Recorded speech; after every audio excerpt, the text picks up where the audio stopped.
We have a mantra at work that says we would rather be good than big. So quality has always been the most valuable consideration for us. Whatever we do, we want it to be really well received. We want it to be highly valuable to our customer. I've heard the term hackathon, but what exactly is a hackathon? So if you structure their work on a quarterly basis, you make a quarter-long plan that says these are the things that we're going to get done in the quarter.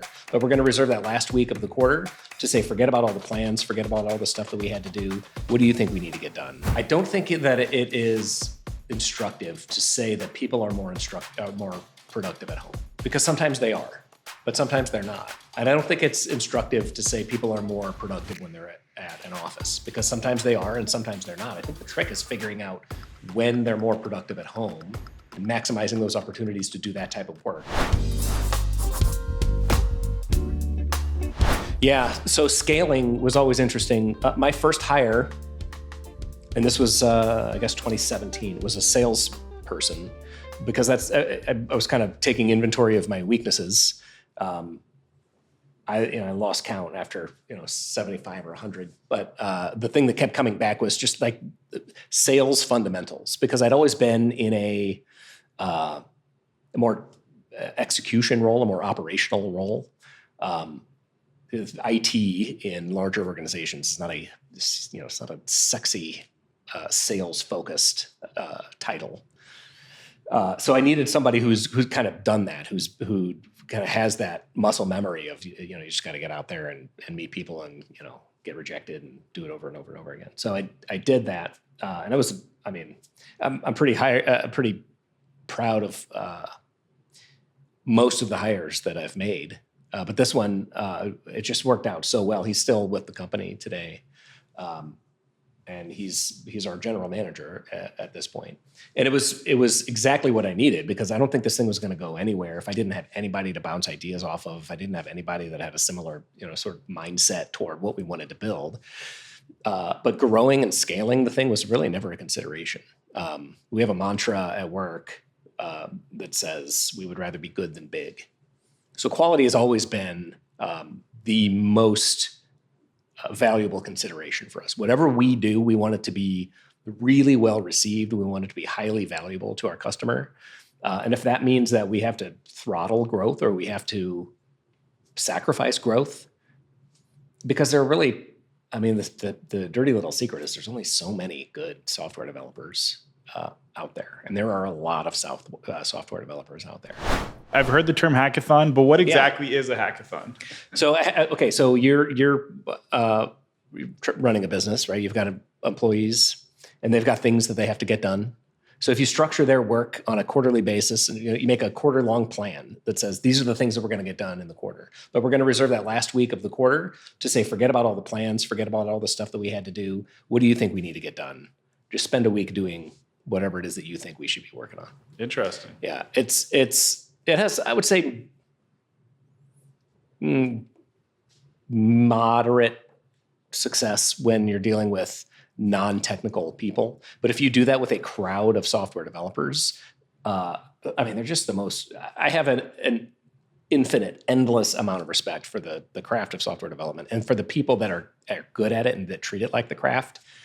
And when they come into the hackathon, they come in with dozens of ideas that we never would have thought of. That's one of the other ideas that we try to coach our customers to adopt. Like, stop thinking that you have to have all the answers, that all the great ideas are going to come from you and have to trickle down. Just pause the train once every 3 months. Give your people a week to say, I think I'm going to build this because this is near and dear to my heart, or I'm going to build this because it's something that I noticed, nobody else is paying attention to it, and I think I want to try it, or I just have an itch that I need to scratch.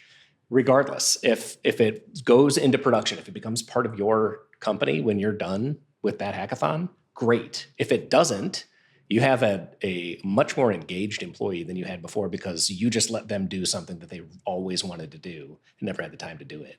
So there's no losing in a hackathon. So with a lot of companies today, especially in your world, going fully remote or mainly remote, reducing their overhead, apparently folks at home are more productive. I don't know if they are or not. Maybe they are.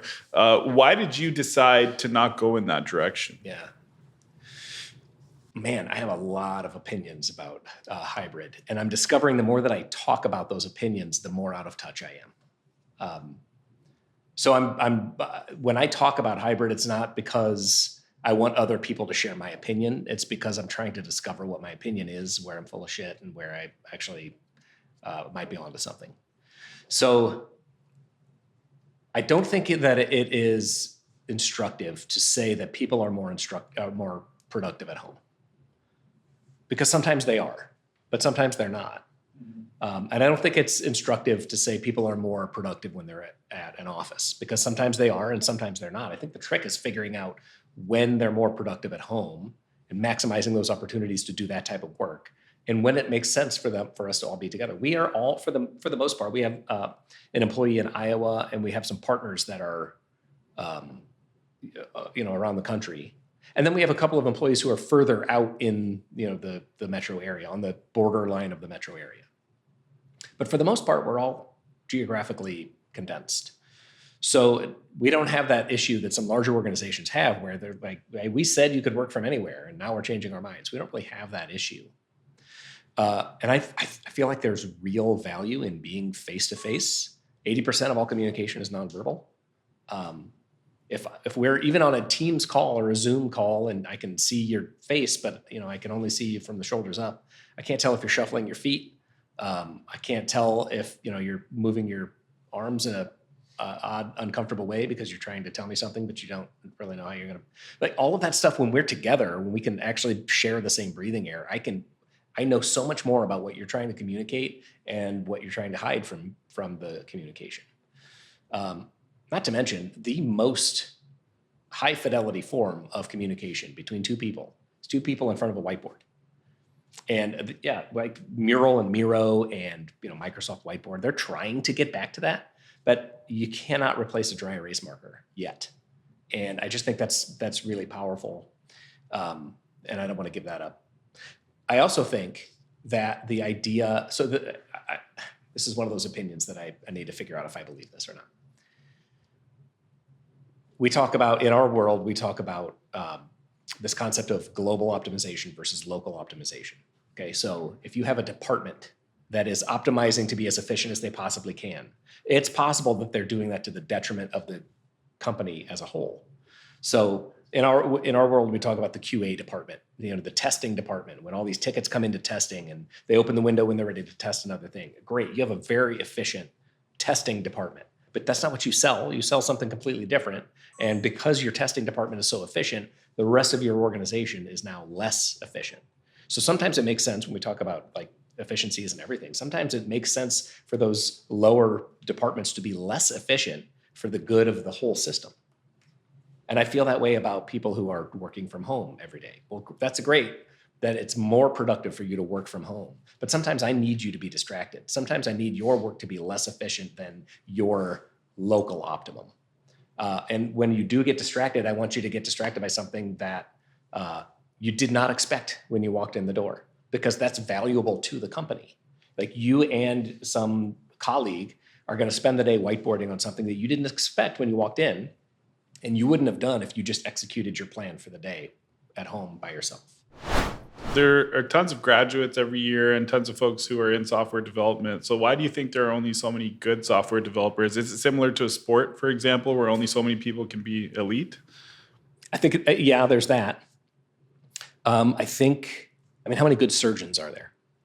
And how many surgeons are there? That's a good point. But what the medical industry has in their favor is this, first of all, they have a requirement that you go through this much schooling. There's regulation involved. There's board certification.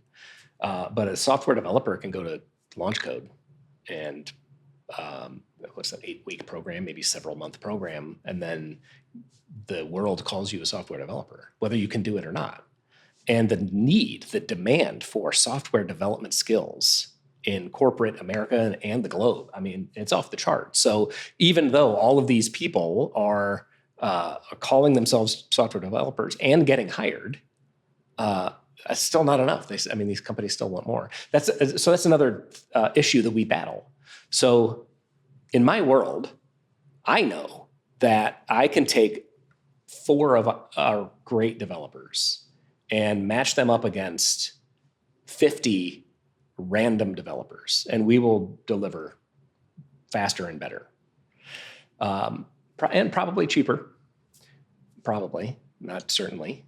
But we had a customer come to us at one point saying, hey, we've got this thing that needs to be built.